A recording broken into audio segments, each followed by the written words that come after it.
Muy buenos días, muchas bendiciones, querida familia. Qué bueno que nuevamente nos podemos encontrar esta semana para poder estar a solas con Dios en nuestro programa mañanero, en la que buscamos a Dios desde temprano, poniendo nuestros pensamientos con Él, permitiendo que su paz pueda tocar nuestra alma, poner a un lado las cosas que nos preocupan, las luchas que tenemos. Y no es tanto ponerlas al lado, es ponerlas en sus manos. Porque si tú las pones al lado cuando termine la transmisión, la vas a recoger. Sencillamente, levántate temprano y pon tus preocupaciones, lo que no entiendes, lo que no sabes, lo que quisieras saber, ponlo en las manos de Él. Y permite que cada mañana sea esa cita especial con un Dios de amor, un Dios accesible, un Dios que sí está interesado en lo que preocupa tu cabeza, lo que oprime tu corazón, lo que te quita el sueño cada noche. Esas cosas son las que a Dios le interesa.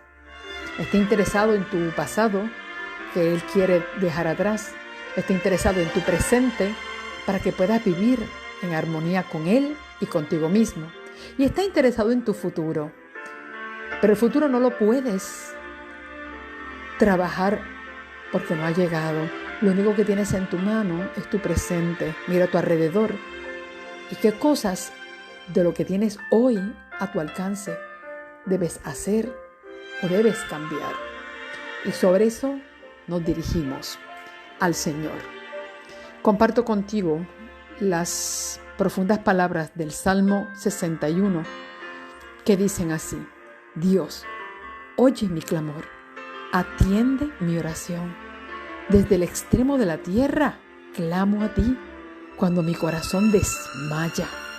Condúceme a la roca que es más alta que yo, porque tú eres mi refugio, torre de fortaleza ante el enemigo. Quiero vivir en tu casa para siempre, bajo la cubierta de tus alas estaré seguro, porque tú, oh Dios, has oído mis votos, me diste la herencia de los que veneran tu nombre. Añade días a los días del rey, sus años serán como generación tras generación. Que reine para siempre ante Dios, el amor y la fidelidad lo guarden. Así cantaré tu nombre para siempre, pagando mis votos cada día. El llamado de Dios es que nosotros hagamos de la oración la arma más poderosa que podamos tener y utilizar cada día. En nuestro clamor a Dios, pídele que te conduzca a la roca que es más alta que tú. Porque esa roca es Él. Él es tu refugio, tu torre fuerte ante tu enemigo.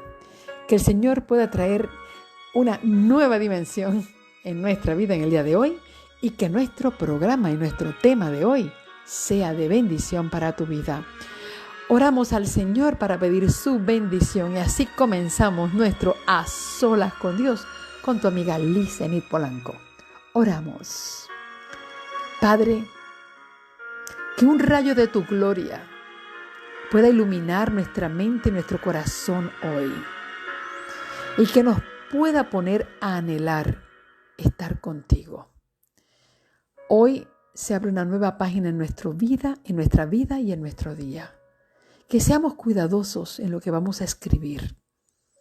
Que tu dirección a través del Espíritu Santo nos conduzca hacia tu voluntad en el día de hoy. Y que todas aquellas cosas que nos han estado preocupando y han traído, Señor, un peso a nuestro corazón y una preocupación a nuestra cabeza, la podamos poner hoy en tus manos y saber que en tus manos todo es posible. Que aprendamos a ir al refugio de esa roca que es más alta que nosotros, porque ahí tú estás. Que así sea, en el nombre de Jesús. Amén y amén.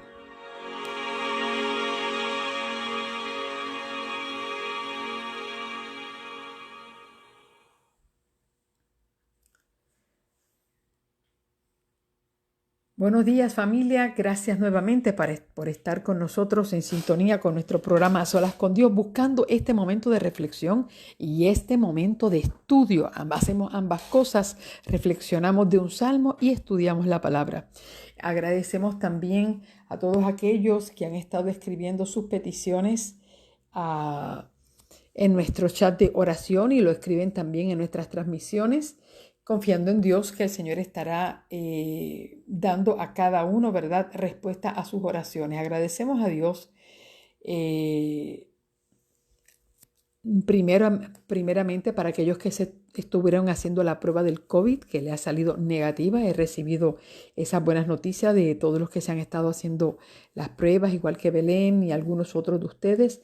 Agradecemos a Dios porque esas pruebas han salido negativas. También agradecemos a Dios porque ya nuestra querida compañera y amiga Yaneli ha conseguido su casita. Ahora están en los trámites, ¿verdad?, que se la puedan arreglar y pintar para que ella pueda comenzar, ¿verdad?, una nueva experiencia. Agradecemos a Dios por su bautismo. Esperamos que esta decisión que se ha tomado sea hasta la eternidad y que ella pronto pueda tener su casa y, ¿verdad?, pueda tener su actividad de Navidad y fin de año con sus hijos en paz, ¿verdad?, en ese lugar. Ayer, curiosamente, hablé con alguien de nuestra, ¿verdad?, de nuestra familia de la Iglesia Sin Paredes, y solamente comparto con ustedes algo que sí me ha quedado compartir, que he querido compartir con ustedes, y una preocupación. ¿Qué hacemos cuando nos levantamos temprano en la mañana?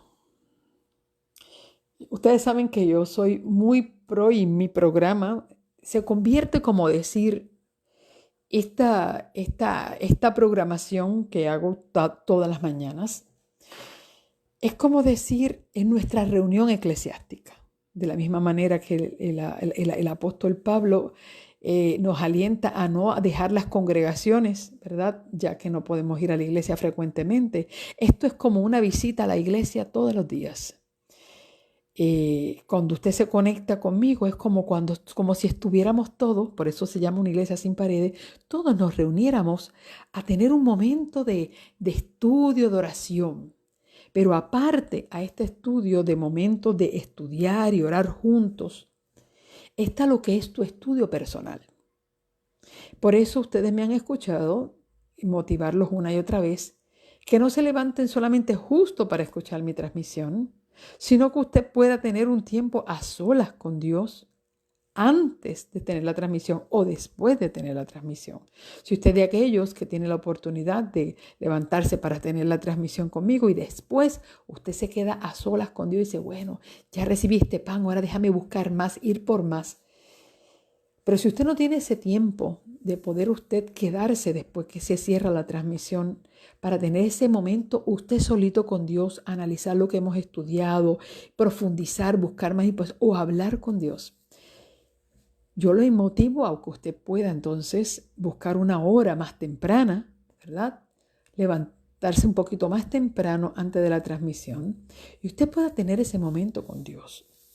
Y cuando usted tenga ese momento con Dios, yo quiero decirles algo. Hay personas que piensan que tener un momento con Dios es sencillamente estudiar libros.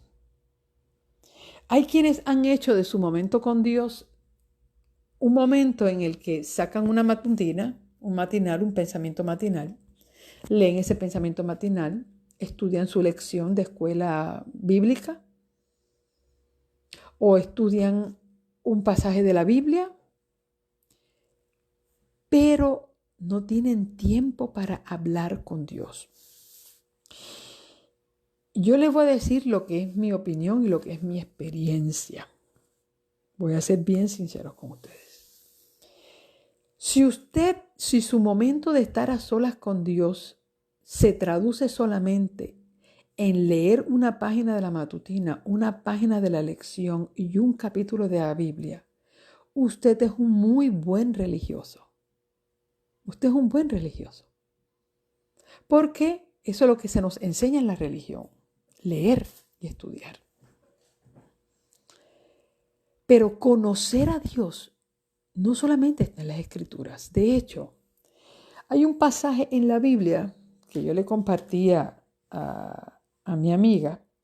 Hay un pasaje en la Biblia que dice, escudriñad las Escrituras, porque a vosotros os parece que en ella tenéis la vida eterna. Pero ellas son las que dan testimonio de mí. Fíjate que ese versículo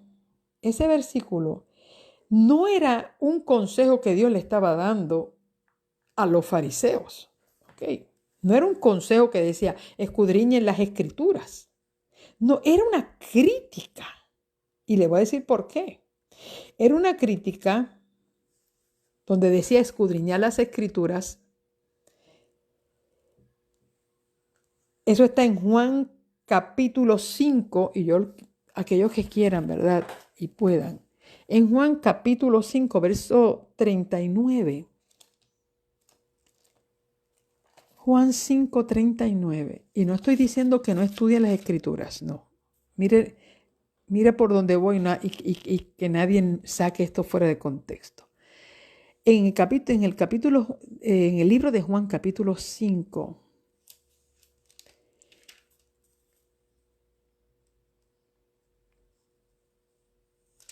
y yo voy a ir desde antes. Jesús está hablando acerca de cómo el Padre testificaba de Jesús. Y dice antes del versículo 39, voy al versículo 30 que dice, de mí mismo nada puedo hacer, como oigo así juzgo, y mi juicio es justo, porque no busco mi voluntad, sino la voluntad del que me envió. Eso está diciéndole Jesús a los fariseos que estaban allí. Eso fue cuando se hizo él hizo la sanidad del paralítico de Betesda. Se formó un poquito una discusión cuando Jesús sanó a este paralítico. Y dice, si yo diera testimonio de mí mismo, mi testimonio no sería válido. El que da testimonio de mí es otro, y sé que el testimonio que da de mí es válido. Vosotros enviasteis mensajeros a preguntar a Juan, y él dio testimonio de la verdad. Pero yo no busco el testimonio de un hombre, sino que digo esto para que vosotros seáis salvos. Juan era una antorcha que ardía y alumbraba, y vosotros quisisteis recrearos por un momento en su luz. Pero yo tengo un testimonio mayor que el de Juan. Las mismas obras que el Padre me encomendó realizar, esas mismas obras que yo hago, testifican que el Padre me envió. Y también el Padre me envió a dar testimonio de mí. Nunca habéis oído su voz, ni habéis visto su rostro, ni tenéis su palabra permanente en vosotros, pero no creéis que Él me envió. Escudriñáis las Escrituras porque pensáis que en ella tenéis la vida eterna, pero ellas son las que dan testimonio de mí. Sin embargo, no queréis venir a mí para tener vida eterna. Yo no acepto gloria de los hombres, pero yo os conozco que no tenéis el amor de Dios en vosotros. Ese versículo de escudriñáis las Escrituras, no es que Dios le estaba diciendo al pueblo, escudriñen las Escrituras porque en ella está la vida eterna. No, es una crítica que Jesús le está diciendo que escudriñáis las Escrituras porque pensáis que en ellas tenéis la vida eterna, pero ellas son las que testifican de mí o dan testimonio de mí. Sin embargo, no queréis venir a mí para tener vida eterna. Es decir, ¿qué hacían los fariseos? ¿Qué hacían los escribas? ¿Qué hacían los levitas? ¿Qué hacían los sacerdotes? ¿Qué hacía el pueblo? Escudriñaba las Escrituras pensando que en ella estaba la vida eterna. La gente pensaba que leyendo las Escrituras se salvaba. No, Señor, no es leyendo las Escrituras que tú te salvas. Es conociendo al autor de las Escrituras que tú te salvas. Es creyendo y yendo a Él. Y a veces nuestra vida espiritual se nos ha educado a nosotros a que nuestra vida espiritual se alimenta de leer las Escrituras sencillamente. No, señor, usted puede leer. ¿Cuántas personas me han escrito? Hermana, yo he hecho el año bíblico, yo llevo más de 20 años en la iglesia y todos los años hago el año bíblico y ahora es que estoy entendiendo las escrituras. ¿Cuántas personas han leído la Biblia muchas veces en su vida y no ha cambiado? Siguen teniendo el mismo carácter, siguen teniendo las mismas reacciones, siguen teniendo la misma vida. Señores, porque escudriñan las escrituras pensando que en ellas tienen vida eterna. Pero las escrituras de quien dan testimonio es de Cristo. Y las escrituras lo que nos tienen que llevar es a Jesús. Yo le decía a esta persona, si tú te levantas en la mañana,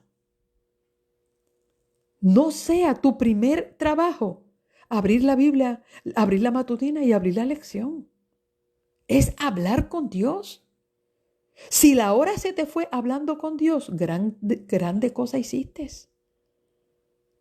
Cuando Jesús madrugaba para encontrarse con su Padre, no dice que se llevaba la Torá, ni se llevaba los rollos del Antiguo Testamento para estudiar lo de los reyes y lo de los jueces y lo de los patriarcas. ¿A qué se levantaba Jesús? A hablar con su Padre, a tener una conversación con Él, a tener una relación. ¿Cómo nos relacionamos? Hablando. Yo no me puedo relacionar con mi familia leyendo. Yo me tengo que relacionar con mi familia hablando. Hablando.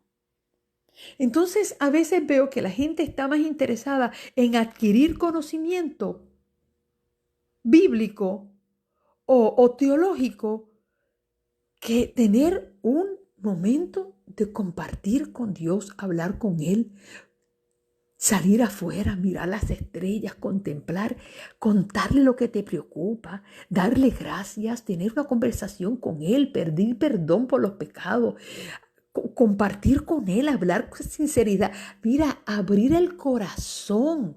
Si a veces uno no tiene con quién hablar, porque tú hablas con alguien de tu familia, lo que se va a formar es una bronca.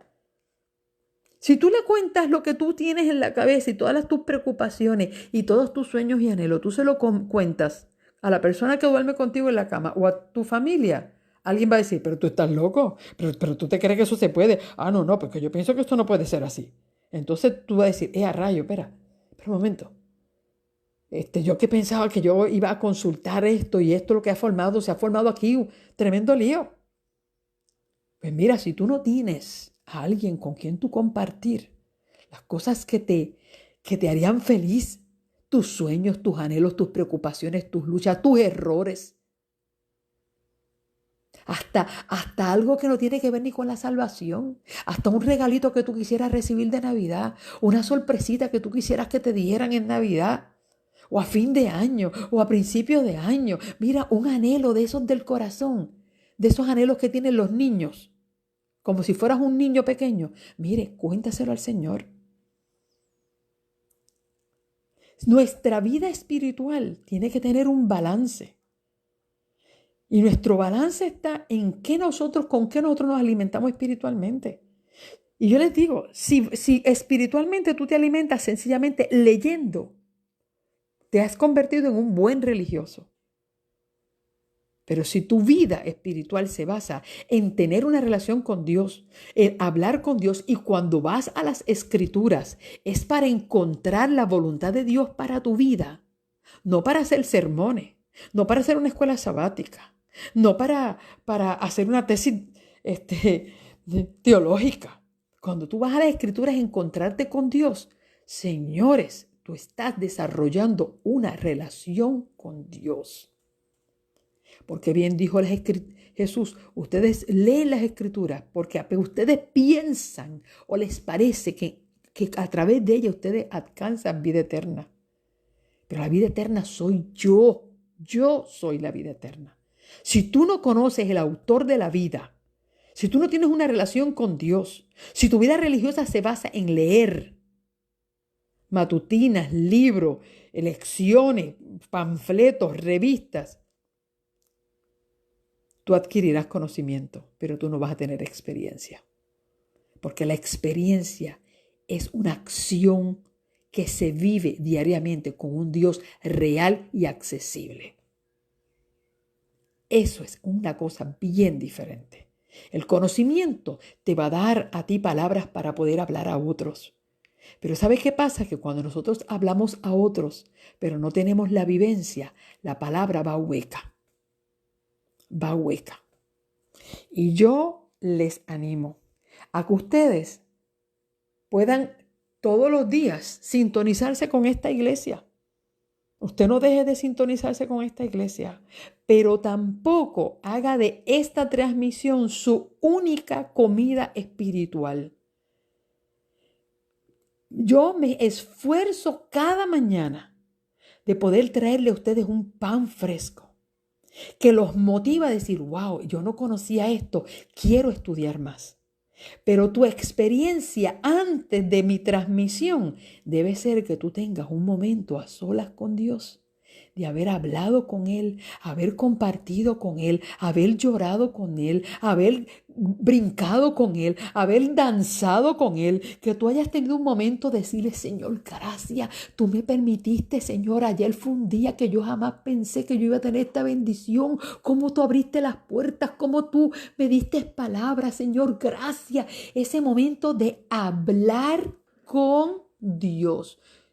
No sé de qué otro idioma puedo decirlo, pero familia, nuestro crecimiento espiritual, la profundidad de nuestra experiencia espiritual está en hablar con Dios. Por eso, el poder más grande que Dios le ha otorgado al hombre mortal, llamados humanos, que habitamos en el planeta Tierra, se llama oración. Y la oración tiene muchas vertientes.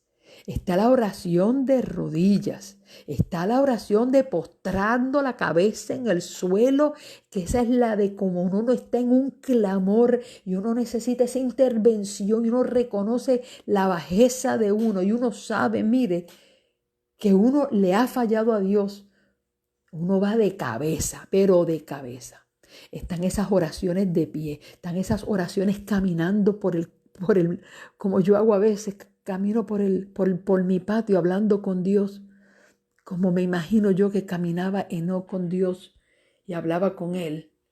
Así, voy, tengo una conversación, me siento debajo de los árboles, me siento en la escalera de mi casa a las 4:30 de la mañana.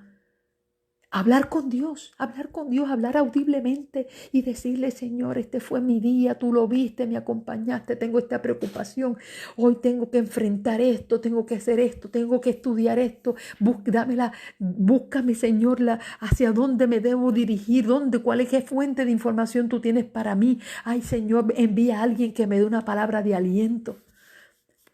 Y yo recibo palabras de aliento de ustedes. ¿Cuántas no he recibido de ustedes mismos? ¿Ustedes piensan que yo no necesito palabras de aliento? Sí. Y no que solamente Dios me la da. Dios, mira, ponme a alguien que me diga algo que yo ni esperaba y que yo sepa que eso viene de ti. Y de esa manera, háblame a mí tú a través de alguien. Mire, qué lindo. Tener una conversación con Dios.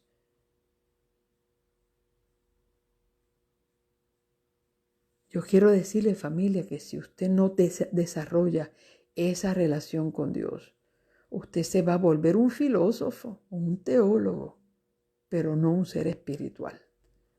Teólogos, filósofos, gente de profundos conocimientos, el mundo está lleno. Pero que viva y conozca a Dios, no. No todo el mundo que conoce de la Biblia conoce a Dios. Conoce de Dios, pero no conoce a Dios.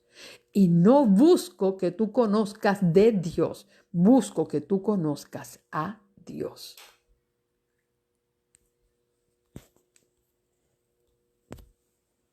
Cuando dice el salmo que leímos, Salmos 61, esa primera parte que dice, oye mi clamor, atiende mi oración. Y usted escuchará esto tantas veces que se va a hastiar. Y usted me va a decir, ay, vamos otra vez a otro salmo y dice lo mismo, y dice lo mismo, y dice lo mismo. Porque mira que David, cuando escribió salmos, repetía tanto las mismas frases, que a veces uno dice, ven acá, pero es que eso ya lo leímos, ¿no? que esta la frase la repite. En la experiencia de David, David encontró que no había una fuente más poderosa que lo conectara más a Dios que la oración. Él tenía oraciones de esas de queja, tenía oraciones de confesión de pecado, tenía oraciones de alegría y de gozo, y tenía de angustia, de depresión. Él tenía oraciones de todo. Pero él vuelve en el Salmo 61, dice: Dios, oye mi clamor, atiende mi oración. Desde el extremo de la tierra clamo a ti cuando mi alma, mi corazón desmaya. Aquí ya yo sé que él tenía un problema. ¿Y por qué? Mira, 150 salmos. 150 salmos, no, 150 capítulos de salmos. Entre ellos de angustia, de guerra, de poder, de decepción, de abandono, de alegría, de alabanza, de todo. ¿Por qué?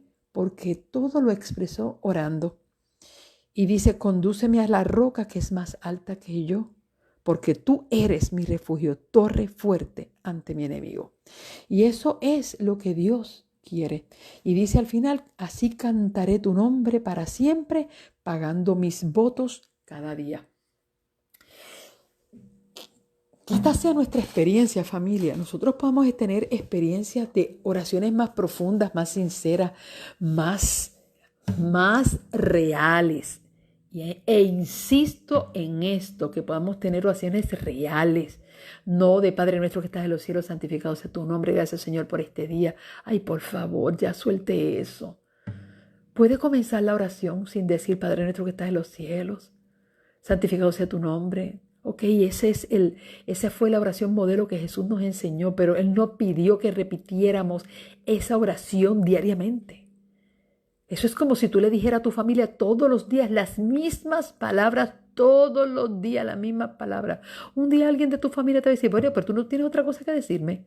Tú no puedes decir eso con otras palabras, porque tú me dices a mí la misma frase todos los días, la misma frase. Buenos días, mi amor, ¿cómo estás? ¿Estás bien? ¿Qué quieres de desayunar? Buenos días, mi amor, ¿cómo estás? ¿Estás bien? ¿Qué quieres de desayuno?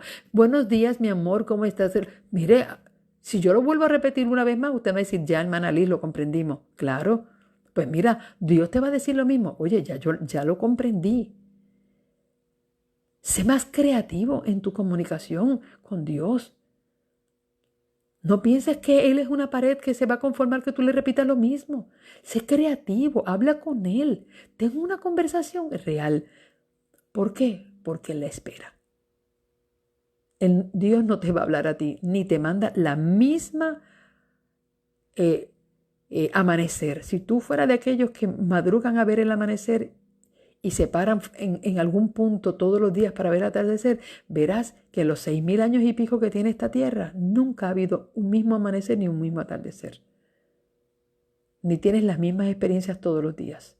Ni te vas a respirar el mismo aire que te respiraste ayer. El que te está respirando hoy es nuevo. También sé creativo con cosas nuevas para Dios. Quiero cantar con ustedes este himno, que es un himno mañanero.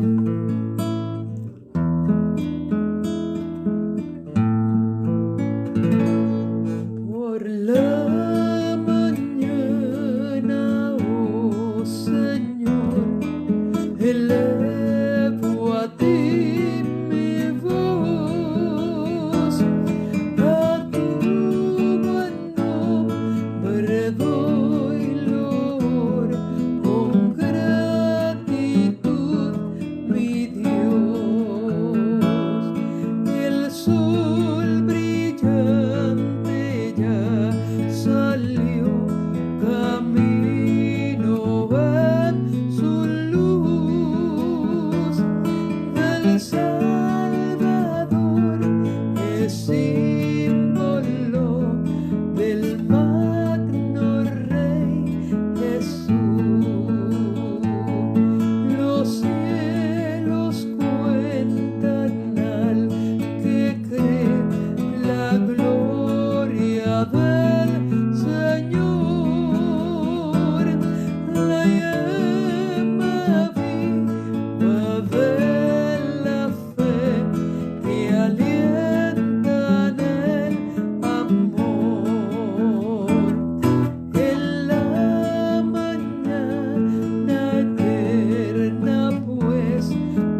así sea, que nosotros cada mañana podamos tener una experiencia con Dios, una experiencia distinta, una relación personal. Si no te da tiempo de estudiar la Biblia cuando te levantas en la mañana antes de transmitir conmigo, si tú hablaste con Dios, hiciste lo más importante. La Biblia la vamos a estudiar juntos, ¿ves? Eso lo vamos a poder hacer juntos, estudiar la Biblia, pero yo no puedo orar por ti. Yo puedo, sí, orar por ti en el sentido de que voy a pedirle a Dios por ti, pero yo no puedo hacer una oración en lugar tuyo. No, eso a mí no me corresponde. A mí no me toca hablarle a Dios tu problema. A ti te toca hablarle a Dios de tu problema, de tu situación, lo que tú quieres, lo que a ti te preocupa. Ese es tu momento con Dios. Mi trabajo será orar para que Dios te oiga, te hable, te escuche, te atienda, te conteste. Yo puedo hacer una intercesión por ti, pero a mí no me corresponde hacer lo que es tu tarea.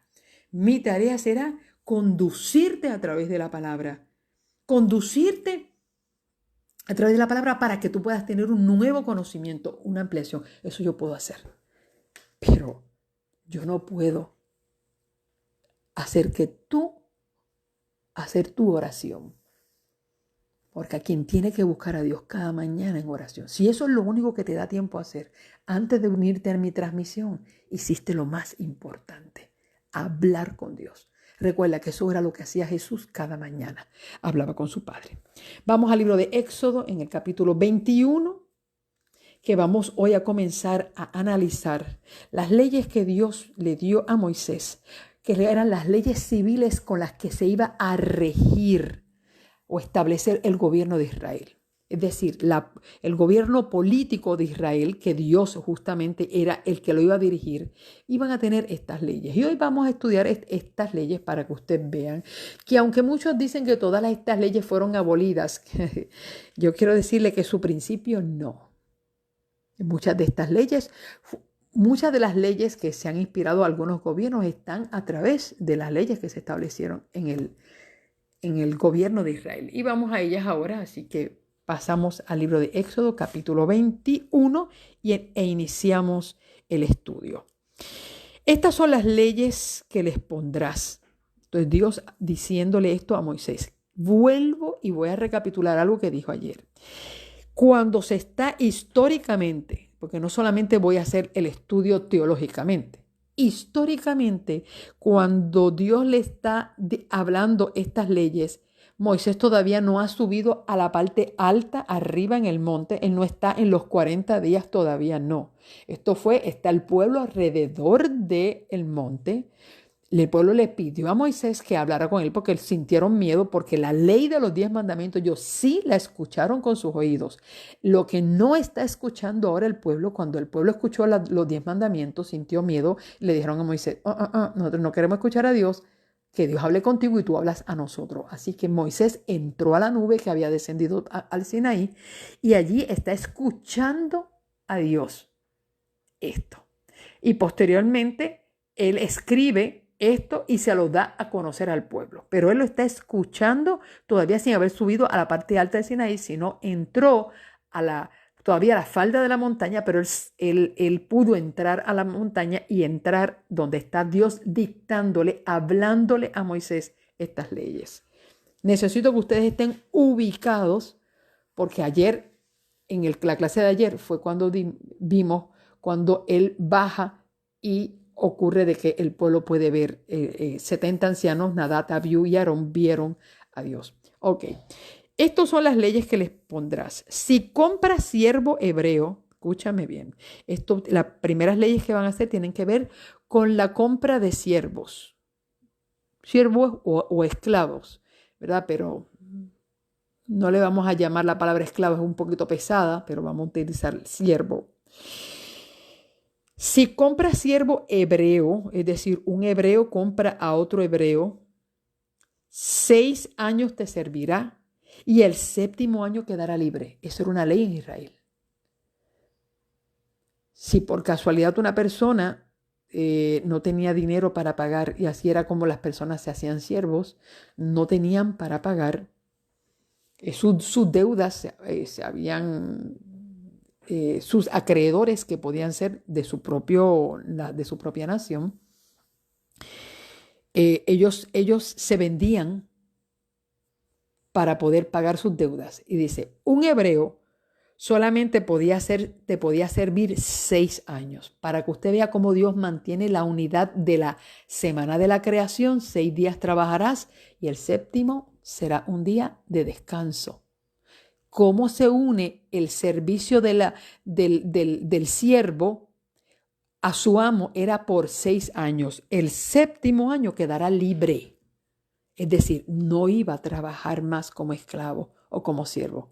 Interesante el patrón que Dios mantiene con estos de 6 días de la creación, y el séptimo día reposó, y los 6 días, ¿verdad?, que Dios nos da para nosotros a trabajar según el mandamiento, y el séptimo lo descansa. Lo aplica también a esto. Y saldrá sin pagar rescate. ¿Por qué? Porque los siervos tenían que dar una dote, tenían que pagarle a su amo por su libertad. Sin embargo, para un siervo hebreo, él sabía que el séptimo año era su último año. Al entrar el séptimo año, él no tenía que pagar rescate. Él era liberado de esa esclavitud o de ese servicio sin pagar rescate. Si entró solo, es decir, si él entró solo a ser esclavo, si entró solo, saldrá solo. Si tenía esposo, saldrá con ella. Es decir, si el matrimonio se entregó a un amo para servirle por 6 años, en el momento de salir, si él salió solo, entró solo, salió solo. Si entró con su esposa, sale con su esposa. Si su amo le hubiera dado esposa, es decir, si la persona cuando entró a servir no tenía esposa, pero el amo le proporcionó una esposa y le hubiese dado hijos e hijas, la mujer y los hijos serán del amo y él saldrá solo. Esto era una ley que se ponía, es decir, la mujer y los hijos le pertenecían al amo, pero el hombre podía salir solo. Ahora, si el siervo decía, yo amo a mi señor, es decir, la persona que lo esclavizó o para quien él se fue a servir, él lo amaba y dice, yo amo a mi señor y a mi esposa y a mis hijos y no quiero quedar libre. Entonces el amo lo llevaba ante los jueces, lo llevará ante los jueces, lo hará llegar a la puerta o al poste, le horadará la oreja con una lesna y será su siervo para siempre. Es decir, horadar, pues eso yo es una cosa que ya yo expliqué hace muchos meses atrás, como los huecos en las orejas eran símbolo de esclavitud permanente, y no era como una esclavitud, ahora era un servicio voluntario, porque él ya había pagado su deuda por 6 años. Pero si esta persona entró a servir a su amo, él le consiguió esposa y tuvo hijos con ella, a los 6 años él queda libre, pero la esposa y los hijos quedaban al servicio del amo.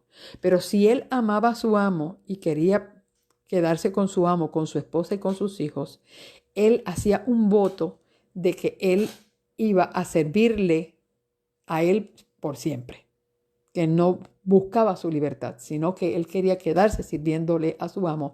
Entonces, ¿qué marca se hacía para eso? Se horadaban las orejas, ¿ok? Y eso era una muestra de que ese esclavo había negado su libertad por amor a su amo y a su familia. Interesante. Si pudiera, tú pudieras tener la oportunidad de profundizar cada uno de esos versículos, wow. Yo quiero que nosotros vayamos aplicando esto en forma espiritual, ¿ve? En forma espiritual. cómo el Señor va trayendo libertad a sus hijos.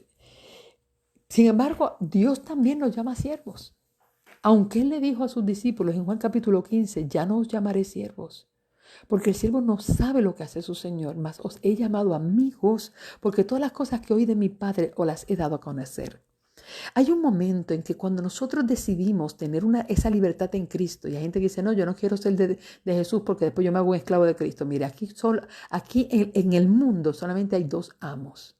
Si no sirves a uno, servirás al otro. Si no eres esclavo o siervo de Cristo, eres siervo de Satanás. Aquí nadie puede decir, yo vivo mi vida solo. Eso no existe. Aquí solamente hay dos poderes que rigen el mundo. O tú le sirves a Satanás o tú le sirves a Dios, pero no hay términos medios.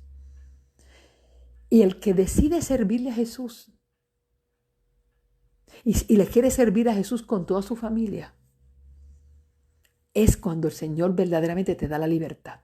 La libertad, el servicio a Cristo no es una esclavitud, es una libertad, porque la verdad nos hace libres. Y trae esa libertad donde ya Dios no te llama siervo. Entonces cuando Dios te llama amigo. Esa es la bendición de servir a Dios. Que Él no te da vida de siervo, te da vida de amigo.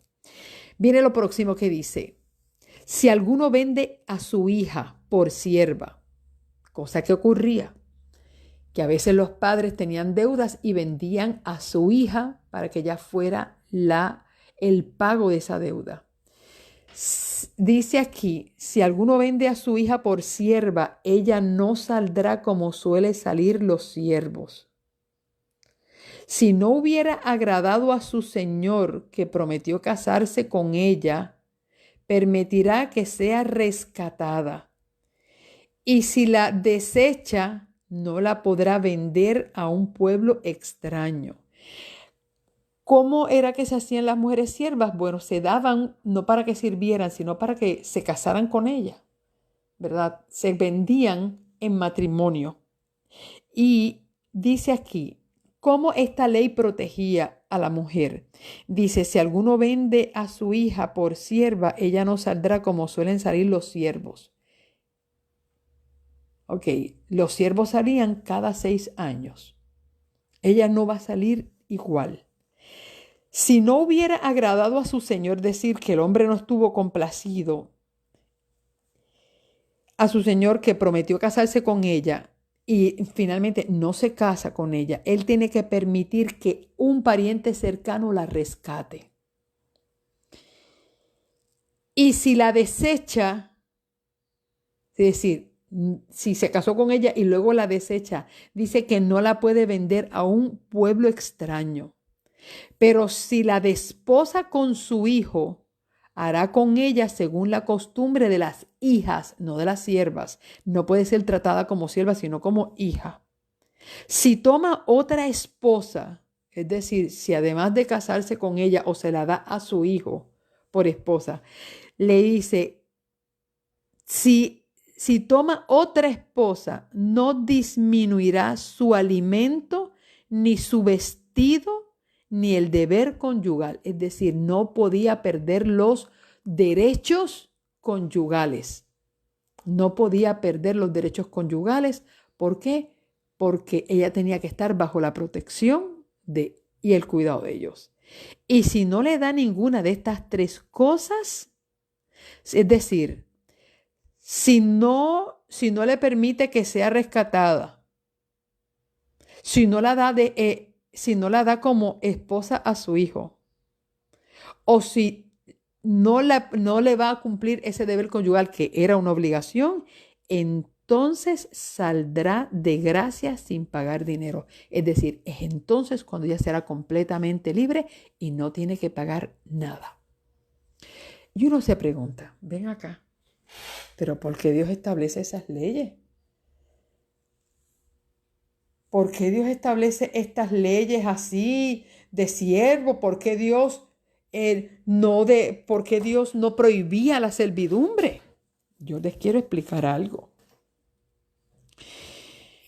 El trabajo de Dios es mostrarle la voluntad de Él a los hombres. Pero Dios nos hizo con un libre albedrío. Y nosotros los seres humanos tomamos decisiones y establecemos leyes o nos acostumbramos y aclimatamos a las leyes del mundo. ¿Y sabes qué? Dios no puede intervenir. El deseo de todo el mundo es que Dios detenga los huracanes, que Dios detenga los terremotos, que Dios detenga lo que se está haciendo, las malas decisiones de los gobiernos, como si Dios estuviera poniéndole freno a las cosas. Mire, al Dios regalarnos la libertad de escoger, es porque Dios de alguna manera iba a respetar nuestras decisiones.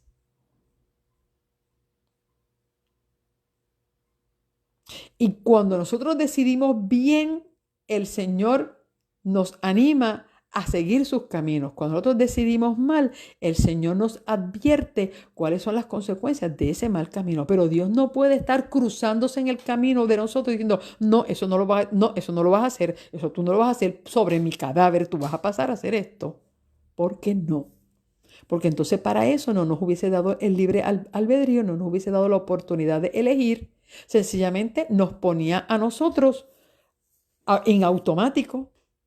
Hubiese impuesto en nosotros, como puso dentro de las leyes de los animales, un instinto que el animal trabaja por ese instinto natural que Dios ha puesto ahí dentro de él. Y con todo eso, el pecado ha distorsionado el instinto natural de los animales y le ha cambiado el instinto más. Las intervenciones genéticas que hacen los hombres van cambiando eso. Pero Dios no nos hizo para que nosotros fuéramos movidos por instintos, sino por pensamientos, por decisiones. Es decir, el hombre siempre iba a decidir tener siervos. Pues el Señor dice, ya que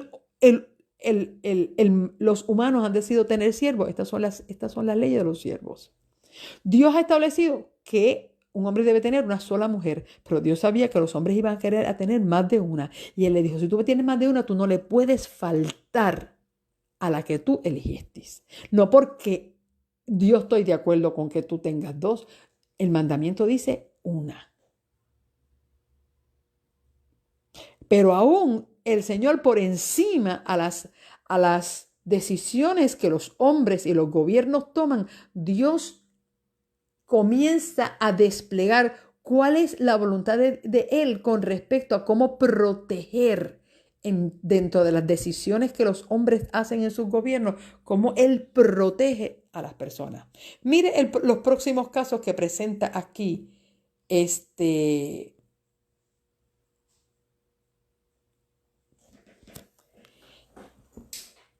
el versículo 12 en adelante. Voy hoy a tratar, en el tiempo que me queda, a tratar hasta el versículo 27. Dice aquí, el 12. El que hiera a alguno de muerte ha de morir. Dios no está con esto diciendo que tú puedes matar. Porque este es el problema, que mucha gente dice, pero mira, ahí dice que si toma otra esposa, es decir, que el Señor admitía a la otra esposa. No, es que Dios sabía que esas eran las conductas humanas. Aquí dice, el que hiera a alguno de muerte ha de morir. Él no está diciendo, ustedes puedan matar, pero sabe que si matas también te van a matar a ti. No, Dios está poniendo leyes para regir las conductas de los hombres y cuando los hombres decidieran equivocadamente, ¿cuáles serían las consecuencias de? Por ejemplo, ahora vamos a los actos de violencia. Las leyes anteriores tenían que ver con el trato a los siervos o la compra de siervos. Ahora viene a los actos de violencia. Pero el que no pretendía herirlo, es decir, el que hiera a alguno de muerte ha de morir. Lo primero que decía era que si tú matabas a alguien, a ti te iban a matar también. Tú vas a pagar con tu vida. Lo otro que dice es que el que no pretendía herirlo, sino que Dios lo puso en sus manos, entonces yo te señalaré lugar donde pueda huir. Es decir, si la persona fue accidental, el acto que hubo fue una muerte accidental, la persona no tenía la intención de herirlo, sencillamente quizás la persona lanzó una piedra, no midió la distancia, le cayó una persona y lo mató. La persona tiró con un arco, iba a tirar para un sitio y cayó. En ese momento iba cruzando una persona y la mató. Entonces, más adelante ustedes van a ver cómo Dios establece lo que se llaman las ciudades de refugio, que eran ciudades donde la persona que sin haber premeditado o sin desearlo, hirió a alguien de muerte, tenía la oportunidad de huir a esa ciudad de refugio para evitar que alguien se vengara de esa muerte antes de hacerle un juicio justo y verificar si verdaderamente él lo hizo accidentalmente o intencionalmente. Y a eso se le llamaban las ciudades de refugio. Por eso dice ahí, yo te señalaré un lugar donde pueda huir.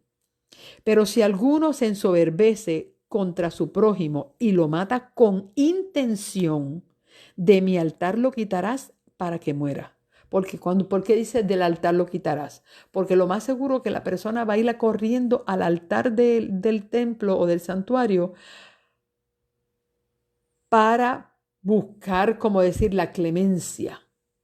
Pero dice aquí que si la persona mató con intención, es decir, fue intencional y planificado, esa persona va a pagar con su vida. Y fíjese que aún en nuestra manera en que se rigen las políticas de violencia dentro de las cortes de justicia en nuestro mundo, cuando la persona se prueba que la persona no lo hizo con intención, que fue en defensa propia, etcétera, etcétera, las sentencias son menos pesadas. Pero cuando se prueba en una corte que la persona planificó, organizó, encubrió evidencia, manipuló la situación porque lo hizo intencionalmente, el peso de la ley es mucho mayor. ¿Y a cuántas personas no le ha caído la pena de muerte? Si fuéramos a tocar el tema de la pena de muerte, vamos viendo que sí había pena de muerte en las leyes levíticas. En las leyes del pueblo de Dios sí habían pena de muerte. Que usted pueda diferir con eso, yo pueda diferir con eso, bueno, cada cual tiene su criterio, pero bíblicamente está la prueba de que en las leyes que regían al pueblo de Israel sí había pena de muerte. ¿En qué casos? En casos como estos, donde dice que la persona pretendía matar, la persona iba a pagar con su vida. Si alguno, el que hiera a su padre o a su madre, morirá. Es decir, una persona que hacía un acto de violencia en contra de su papá o su mamá, no había mediación, había muerte. El que robe a una persona y la venda o se halle en sus manos ha de morir. Es decir, el tráfico humano, el secuestro. Eso es cuando se robe una persona, secuestraron a una persona y la vendieron o se encontró con que esa persona todavía estaba en poder de esa persona que la había robado, al secuestrador era pena de muerte, ha de morir. El que maldiga a su padre y a su madre ha de morir. Mire cuán severo es esto. Para Dios el honor a los padres era grande, grande. Claro, recuerda que el mandamiento también iba inclinado hacia que los padres no provocaran a ira a sus hijos, pero no solamente el que agolpeara e hiriera a su padre y a su madre, el que maldijera a su padre y a su madre iba a morir. Es decir, qué pena que esto se ha perdido en nuestra sociedad. Antes había un respeto muy grande por los padres. A veces ese respeto era por amor, a veces ese respeto era por miedo, porque a veces los padres fueron criados bajo el yugo de la violencia y así eran violentos. Eran violentos con sus hijos, aun cuando sus hijos ni los provocaban. La más mínima provocación ya los padres se sobrevesían. Sin embargo, eso también es condenado y lo vamos a ver cuando los padres se imponían en violencia contra sus hijos. Pero aquí estamos viendo que quizás el punto era que los hijos maldijeran a sus padres aun cuando sus padres los bendecían. Decía que ahí iba a morir. Versículo 18. Si alguno riñe y uno hiere a su prójimo con piedra o con el puño y el herido no muere, pero cae en cama y se levanta y anda con bastón, entonces el que lo hirió será absuelto, pero pagará el tiempo que estuvo sin trabajo y los gastos de curación. Óyeme, esto es algo que si usted pensó que esto era algo moderno, no, esto lo establece Dios en las leyes que le está dando a Moisés allí en el Sinaí. Que si tú peleaste con alguien, reñiste con ella y ustedes hirieron, eso no significa que Dios te está dando a ti carta abierta para reñir y golpear con el puño. Esto es para que usted vaya entendiendo que como Dios está estableciendo leyes sobre la conducta humana que Él sabe que el hombre iba a tener. Y le decía, ok, si tú decides hacer esto malo, sepa que en mis leyes, esto va a ir así. Es decir, tú heriste una persona y esa persona no murió, pero esa persona cayó en cama y no pudo trabajar más y después se levantó con bastón. Ok, a ti no te van a matar, pero a ti te va a tocar pagar todo el tiempo que él estuvo sin trabajo y todos los gastos de su curación. Eso es justo. Eso es muy justo. Eso es muy justo. Si nosotros somos causa de que una persona no pueda ir a trabajar, entonces se supone que usted se haga responsable por los gastos que esa persona está teniendo por causa del daño que usted le ha causado. Si alguno hiere a su siervo o sierva con palo y muere bajo su mano, será castigado. Es decir, el siervo, el amo que maltrate a su siervo, ya sea con su mano o con un palo o con lo que usted haya tenido en la mano, usted lastimó a su siervo, usted será castigado. Si sobrevive por un día o dos, no será castigado porque es su propiedad. Si alguno riñe y hiere a una mujer encinta y ella aborta sin que haya muerte, el causante será penado conforme a lo que le imponga el esposo de la mujer y juzguen los árbitros. Es decir, si la mujer aborta, tuvo un parto antes de tiempo, pero no, bueno, sí, aborta, pero ella no muere. Ella abortó, pero no muere. Dice que no serás penalizado con muerte, pero sí vas a tener una penalidad conforme a lo que el esposo imponga y los árbitros. Pero si hubo muerte, entonces pagará vida por vida, ojo por ojo, diente por diente, mano por mano, pie por pie, quemadura por quemadura, herida por herida, golpe por golpe. A eso se le llamaba la ley del talión. Si tú sacaste el ojo de una persona, te van a sacar el ojo. Si tú le cortaste la mano a alguien, a ti te la iban a cortar. Si tú le mataste a alguien, a ti te iban a matar. Si tú golpeaste a alguien, a ti te iban a golpear. Si tú quemaste a alguien, a ti te van a quemar. ¿Ve? Eso es lo que se llamaba la ley del talión. Bajo esta ley del talión, así era que se castigaban las personas. El mismo dolor que se infligía era el mismo que te infligían. Y yo no puedo decir que eso es injusto. Eso es una ley que Dios estableció en el Antiguo Testamento, que posteriormente en el Nuevo Testamento el Señor dijo, ustedes escucharon que se dijo ojo por ojo y diente por diente, mas yo os digo, bendecid a los que se os maldicen. No es que Dios eliminó la ley del talión, Dios magnificó y nos llevó no solamente a hacer actos de justicia, sino que Dios puso la otra contraparte, a hacer actos de misericordia y perdón. Pero en las leyes que iban a regir al pueblo de Israel, que eran las leyes civiles y políticas, se estableció el hecho de que cada persona iba a pagar con un acto igual al que había hecho. Y déjeme decirle, esto se vio mucho en las dinastías, en las historias de las dinastías, donde las personas pagaban con lo mismo que habían hecho. Hoy en día Muchas personas dicen, wow, esta persona que violó deben hacerle lo mismo. A esta persona que quemó a esta persona, le deben hacer lo mismo. Es el pensamiento nuestro. El pensamiento es que estas personas paguen con los mismos hechos que hicieron para que sufran lo mismo que le hicieron sufrir a otro. Desde alguna manera esto se define como un acto de justicia y no lo podemos descartar. Yo no lo puedo descartar porque está ahí escrito. Ni puedo decir que el Señor se equivocó. No, estas son las leyes que Dios le estaba dando al pueblo. Y fíjate que cuando en los lugares donde imperan estas leyes, la gente se cuida mucho de no violarlas. Hoy en día la gente puede hacer cualquier cosa y va a salir libre. Por eso se habla de injusticia. Hoy, es más, le puedo garantizar a usted, si a usted lo agarran maltratando a un animal, y a usted le prueban que usted ha sometido a su mascota, a un animal, ya sea un caballo, un perro, un gato, lo que usted tenga. Usted tiene un animal en su casa y usted se prueba de que usted lo maltrata, usted va preso y usted va a pagar caro ese maltrato.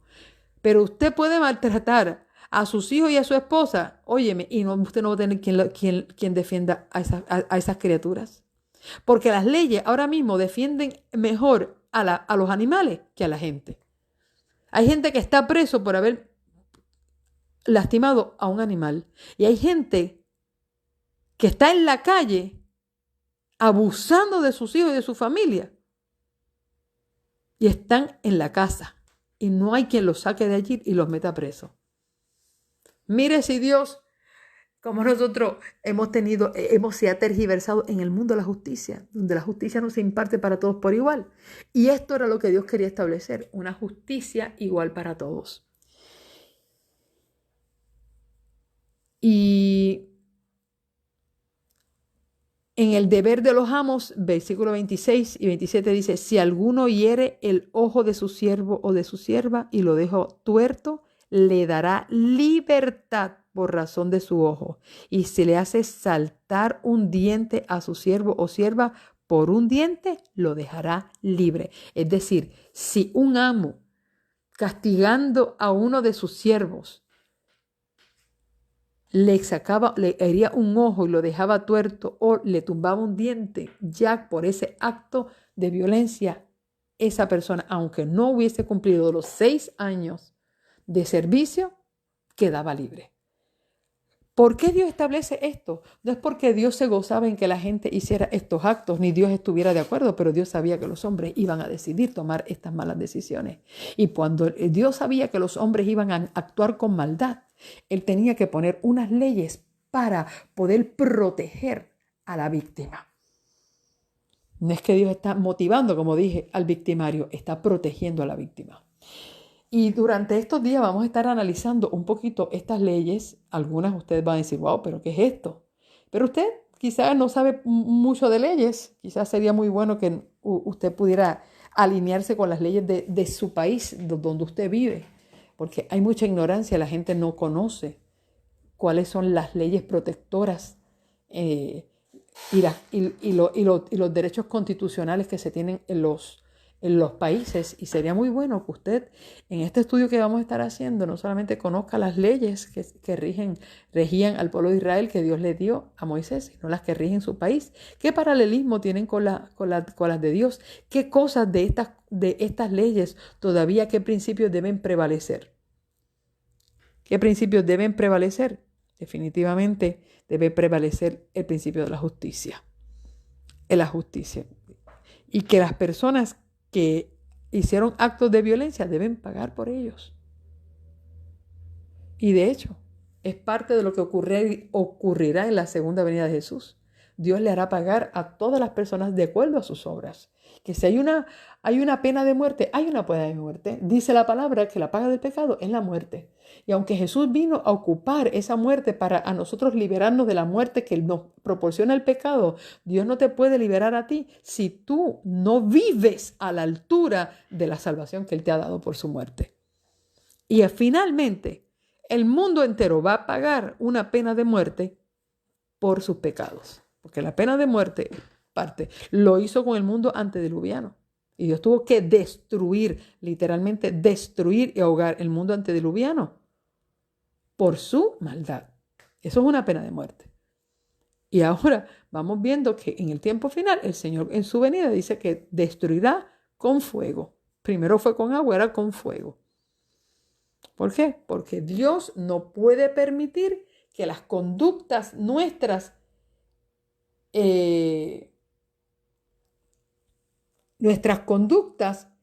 Dios no puede hacernos creer a nosotros de que nosotros actuamos mal y que nosotros estamos haciendo bien y no hay quien nos corrija. Y este es un problema, que a nosotros nos molesta que la gente nos corrija cuando hacemos algo malo.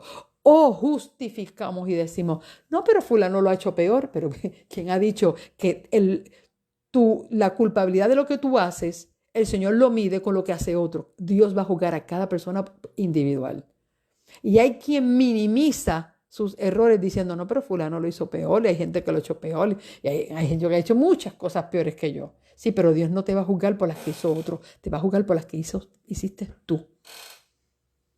Y estamos viendo aquí que como Dios es un Dios en el que Dios no se queda con brazos cruzados ante la injusticia. Vemos aquí que Dios establece con Moisés unas leyes donde el que haga un acto incorrecto recibirá un castigo. Y esto es bueno que nosotros lo entendamos, porque entonces vamos a estar hablando no solamente de la misericordia de Dios, sino su justicia, de lo cual mucha gente no quiere hablar. Gracias por haber estado conmigo en la transmisión de hoy, que podamos seguir creciendo sobre esto. Usted puede ir adelantándose al estudio, ¿verdad?, de capítulo 21, 22, 23. Vamos a estar hablando de eso. Obviamente también el del 25 comenzarían las leyes que tienen que ver ya con las ceremoniales. Las que estoy ahora mismo tocando son las leyes civiles. Dios te bendiga. Gracias por haber estado conmigo. El Señor nos mantenga en relación y comunicación. Recuerda que hoy es nuestro miércoles de oración de la Puerta del Poder. En nuestro miércoles de oración y ayuno. Confiando en que el Señor te esté dirigiendo en el día de hoy y estaremos orando por todos ustedes. Dios te bendiga, un abrazo, oramos al Señor. Padre Santo, gracias porque tu palabra es poderosa, es viva y eficaz y al estudiarla siempre tenemos que aprender lecciones nuevas para nuestra vida, para aplicarla primero en nuestra vida y luego poder enseñarlas. Ayúdanos, Señor, a compartir esto con otros para que otros también puedan conocerte y tener un conocimiento de la verdad. Dirige a cada uno de mis hermanos en el día de hoy ante sus decisiones y luchas. Sé con ellos, ábreles el camino, sé su luz en medio del camino y que, oh Dios, nos podamos encontrar mañana nuevamente para tener un momento a solas contigo. En tus manos ponemos este día con cada uno de sus planes. Y aquellos que sientan que sus ánimos están caídos, Padre, restaura ese ánimo, motiva esos corazones, enciende ese calor que tú sabes darnos a nosotros para poder nosotros enfrentar un día con Cristo. Que así sea en el nombre de Jesús. Amén y amén. Gracias, familia, por haber estado conmigo. Tratamos de conectarnos durante el día en las pausas de oración. Estaré solicitando a ver si alguno me puede ayudar con esto. Hoy tendré un día ajetreado, igual que el de ayer, pero confiamos en el Señor que podamos estar orando los unos por los otros. Dios te bendiga.